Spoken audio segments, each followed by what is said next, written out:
Akari Wairi. In this temple of brilliance, not all currencies were made of gold. Kazuki Todo and his fiancée Saki stepped into the hushed luxury. Saki's heart fluttered. The head jeweler's gaze, however, was already calculating. Good afternoon. Browsing or buying? We're looking for an engagement ring. Naturally. And what's your price range? 1.2 million yen. 1.2 million? How refreshing. We do sell keychains in that range, genuine leather, silver clasp. If you're serious, I suggest a chain store. They're more your speed. This is the worst day of my life.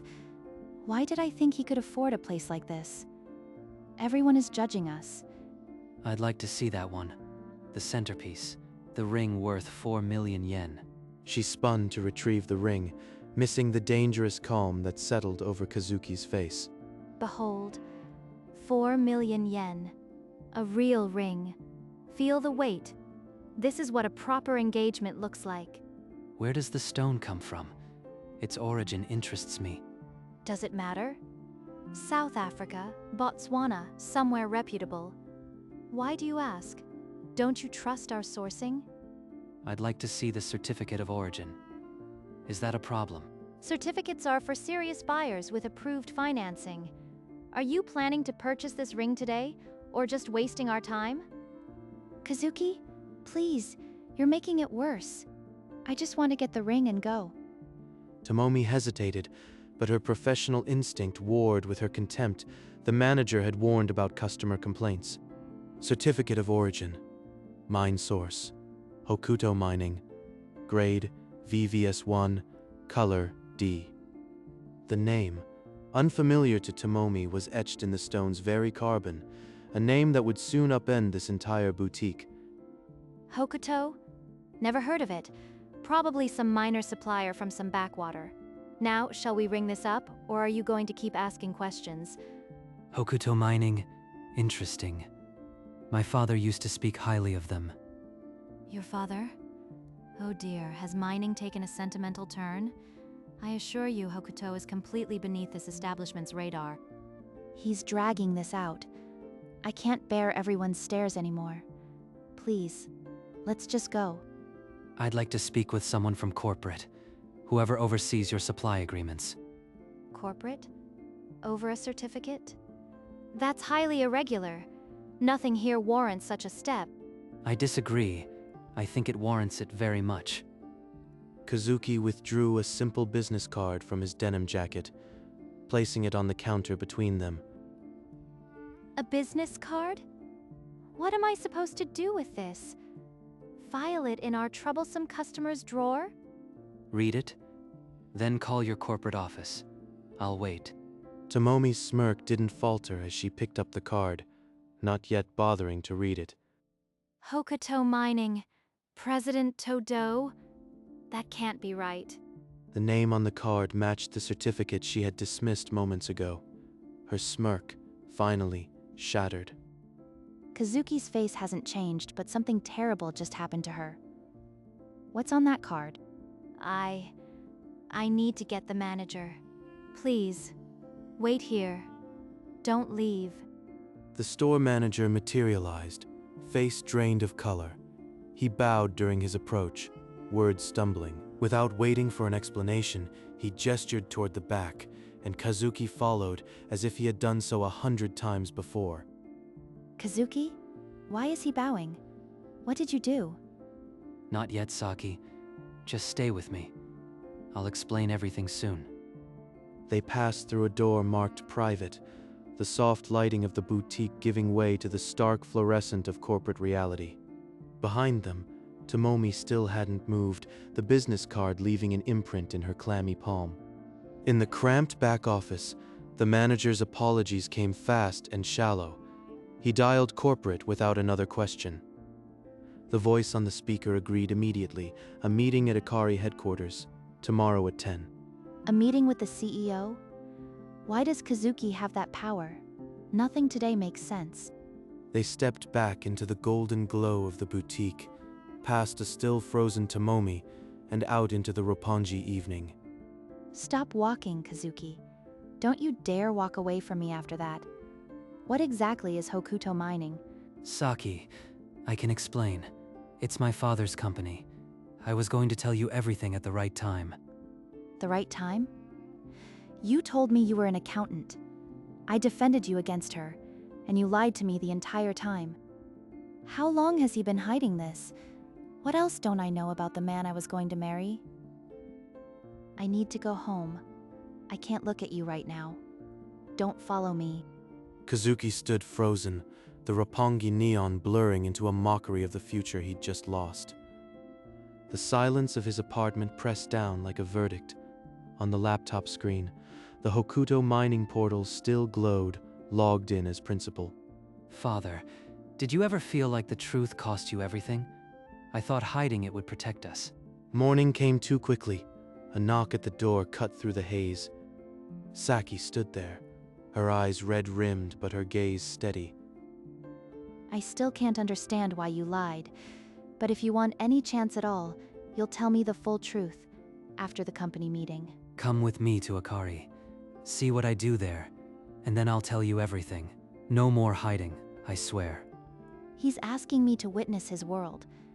Can I trust that this is the last secret? Fine. I'll go. But this doesn't mean I forgive you. You have one chance. She didn't look back as she left. The apartment felt emptier than before, but the silence now held a thread of hope. I'll make this right. I have to. The Akari boardroom gleamed with cold authority. CEO Ishida's smile was a blade barely sheathed in courtesy. Mr. Todo, I understand there was an incident at our boutique. We take complaints seriously and will review the matter. This isn't about a complaint. Your store sells diamonds from my mine. I want to discuss your ethical sourcing policies in full.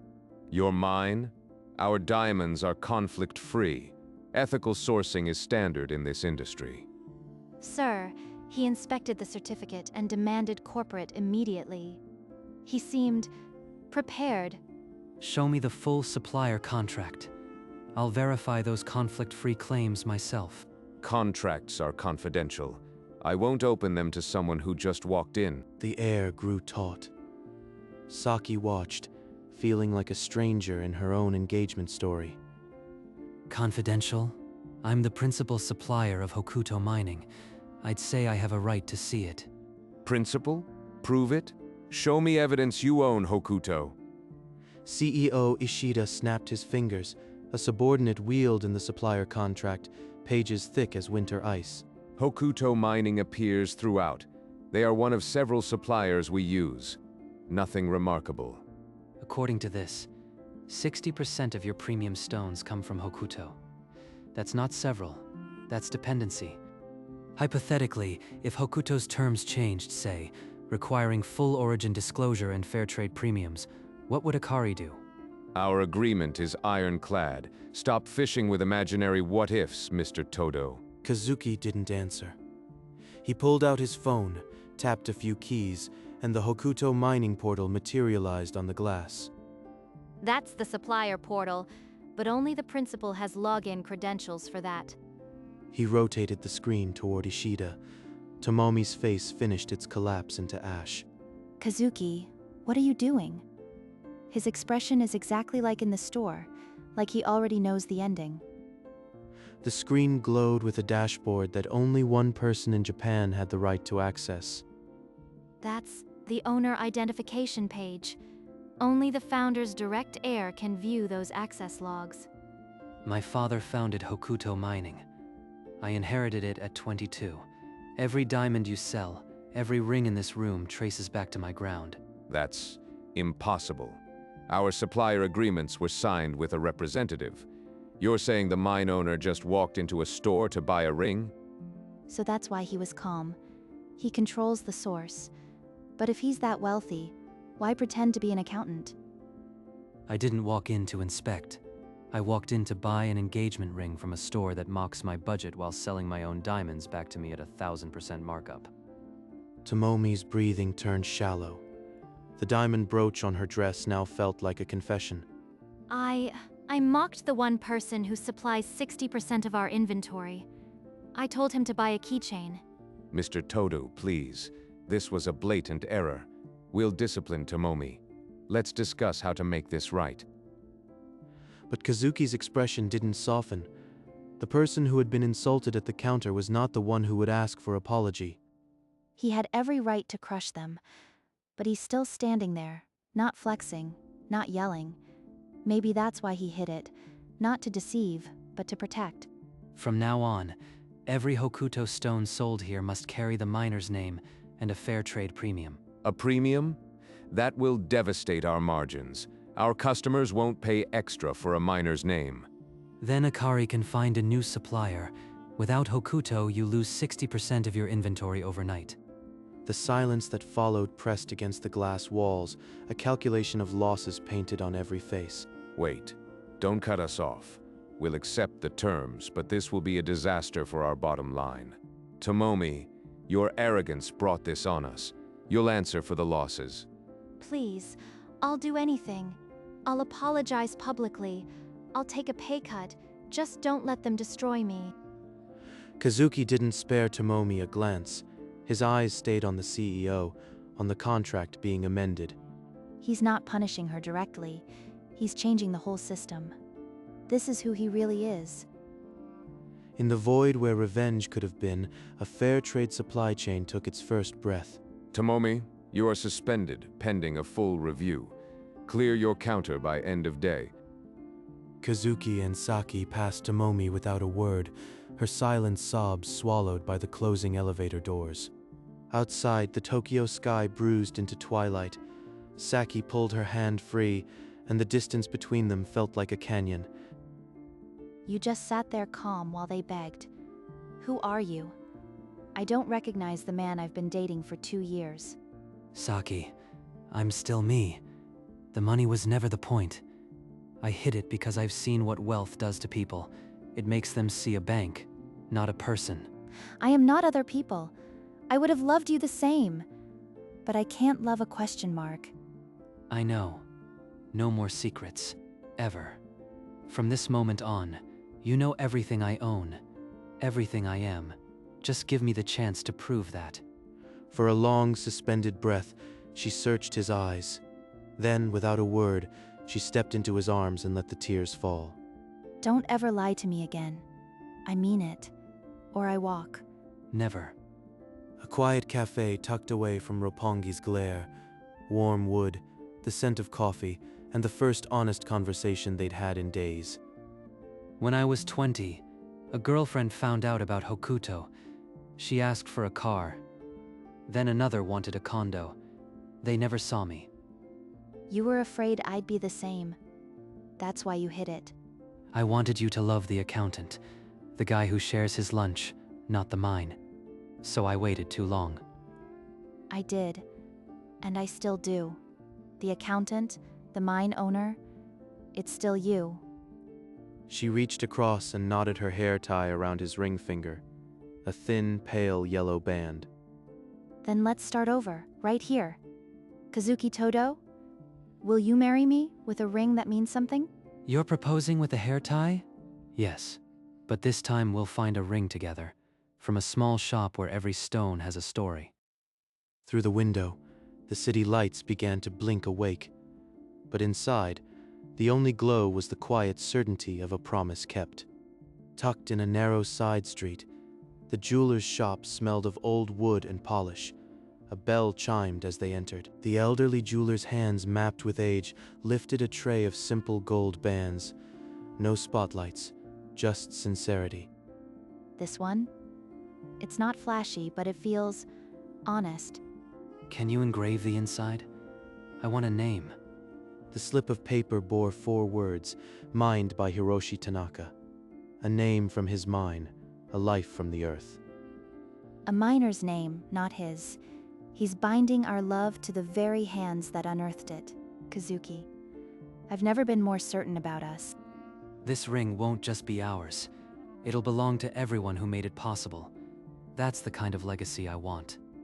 The jeweler nodded slowly, etching the order into a ledger that had seen decades of love stories. The ring would take 2 weeks, but the promise it carried was already carved deeper than any diamond. Days later, Kazuki sat in his modest office, typing a company-wide email. The subject line, New Ethical Sourcing Protocol. Effective immediately, all Hokuto-sourced diamonds must carry the miner's name and a fair trade premium. Non-compliance ends the contract. At Akari, Tomomi Kageyama faced HR. Her suspension had become a termination. The review was swift, the verdict final. The termination letter blurred before her. A decade of commissions, of keychains and condescension, distilled into a single signature line. I called him cheap. He owned the mine. I built my career on his family's sweat, and I mocked him for it. She passed the glass doors of Akari for the last time, the diamond brooch feeling like a lie pinned to her chest. Kazuki's phone buzzed just as he sent the last directive, an unknown number with a press prefix. This is Todo. Yes, an interview is fine, but I'm not the story. The miners are. The journalist's voice was eager, a feature on ethical sourcing. Kazuki's quiet policy was about to become a public promise. He set down the phone. On his desk, the list of miners he demanded to honor. Not revenge, just a different kind of ledger. Saki's family home welcomed them with the smell of simmering sukiyaki and quiet scrutiny. Her father's eyes measured Kazuki from the doorway. Mr. Marino did not smile. He'd heard rumors of Hokuto mining and its young president, the kind of wealth that could eclipse a small family in a heartbeat. I know I'm not what you expected, sir. But everything I have, everything I am, is because of ordinary people. I haven't forgotten that. Her mother, however, had already pulled Saki into an embrace, tears threatening to spill. A daughter's happiness outweighed any ledgers. Mom, look at the inside of the ring. It's engraved with a name, the miner who found the stone. His name is Hiroshi Tanaka. He works in the mines that Kazuki inherited. This ring doesn't just symbolize us, it symbolizes the people who make it possible. Mr. Marino's silence stretched. Then, slowly, he reached for the ring and read the engraving himself, his jaw unclenched. In a single gesture, he offered Kazuki a cup of sake, his approval as quiet as it was absolute. Dad, thank you. This means everything. The sukiyaki simmered, the sake poured, and the small living room held the weight of a family finally unburdened by doubt. They chose a garden outside Tokyo, sunlight through cedar, a simple arch of sunflowers. I want our vows to be more than words. Proof we survived the hardest parts. Then let's write them together. I'll promise no more secrets, that's the foundation.